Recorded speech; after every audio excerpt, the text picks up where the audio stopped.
Hi everyone, it's Don and I hope you're having a fantastic day. Well, the governor in Florida is saying it's taking too long to go through the courts. It's going to take too long, so they're asking a judge for an immediate injunction on the CSO from the CDC. And if that happens, cruising could start tomorrow, basically.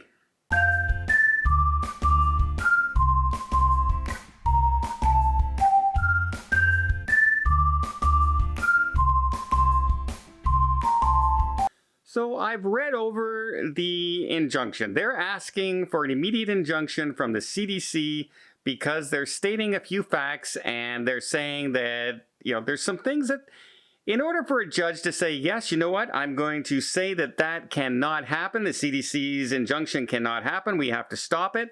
They have to prove some points. Now, one of these points that they have to prove is that it can cause irreversible harm. And the way they've stated that is saying by keeping the industry in lockdown, industries are losing billions of dollars that they can never get back. Hundreds of thousands of people have been out of work that they can never get back. And now cruise lines are threatening to leave the U.S. and possibly for good if they find other destinations that are more suitable for them, that people like to go to, and the countries are more receptive to cruising in that area, they may never come back, those ships, to the United States, and that would be a permanent thing that the company would never come back from, the people would never come back from. You can't gain money that you've lost. You'll never get that money back. And so they're looking at that and the jobs that this creates to the state of Florida, Alaska, etc., and saying it would be irreparable harm. Now, on that one, they have a good point. That is something that is tangible, and you can see it, by how much the cruise lines have lost this year and how many people have been out of work. And they've even put in that, they paid over $20 million in unemployment to people who have been laid off from the cruise ships themselves, let alone the businesses and the restaurants and the hotels, etc., etc. So they can make a tangible argument that this is irreversible. So that's one of the criteria that they have to go through. Another criteria is they have to set out an assent where they can say that they believe that this injunction is stopping something that should not have happened in the first place. And in this, they go on in that 27-page document to go over some things like the CDC was given this power basically to protect people for sterilization and animals and property. It was not meant to keep an industry on lockdown for over a year with no timeline involved. Because the CDC has had no timeline to implement cruising back again and no timeline in the future even stated. Remember, their new guidance that they gave does not have a single date of when something should happen. Not a single date for getting a test cruise even going. So they don't have a timeline. So if you don't get a timeline going, there is no working towards something. You can put up 100 million things, but unless you make it a timeline system where you can say you have to do all this by this time, and on this date you can sail if all those targets are reached. They haven't done that. And they've also said the CDC has not taken into account vaccines that are happening right now, the state of the other travel industries that the CDC is allowing to continue and go despite their own recommendations not to do it. There is no do not fly, do not travel to the Caribbean rule, only on cruise ships. And they're saying that this is not a power that should be given to a third body. It should be a governmental decision. Elected officials should be making this decision, not a third, office. They can make a recommendation, and then the government should be the ones who decide yes or no. like every other thing in the country, right? You can, the CDC can make a recommendation not to fly anywhere, but it's the government who decides whether or not to allow the flights. It's not the CDC who decides whether or not to allow flights in and out of the country. It's the government who makes the decision on their recommendation. The same thing they're saying should be held accountable to the cruising industry. So they now say that CSO should not have been there in the first place, and it should not have been here for over a year, keeping only one industry shut down this entire time by a third party. That makes another really strong argument for an injunction.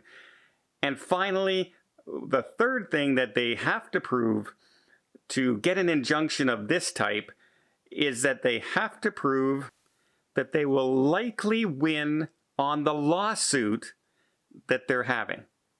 That there's enough standing that they have a very good chance of winning their lawsuit. And that'll probably be the hard point to prove to a judge. To say that my lawsuit will probably win in a court, it usually has to be very clear cut that they will win.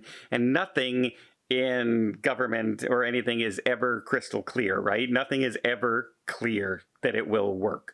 So that will probably be the hard part of the injunction. Now, I do follow lawyers on YouTube who discuss these kind of lawsuits all the time and injunctions and things like that. That's why I know those are three things that they look for a lot. I also know the outcome. And the outcome of these type of injunctions are very often the judge will say yes, yes, yes to the injunction, and then the party that's losing will say, yes, okay, you've made your decision, but we wish you to stay that order until the lawsuit goes forward. And often that is granted.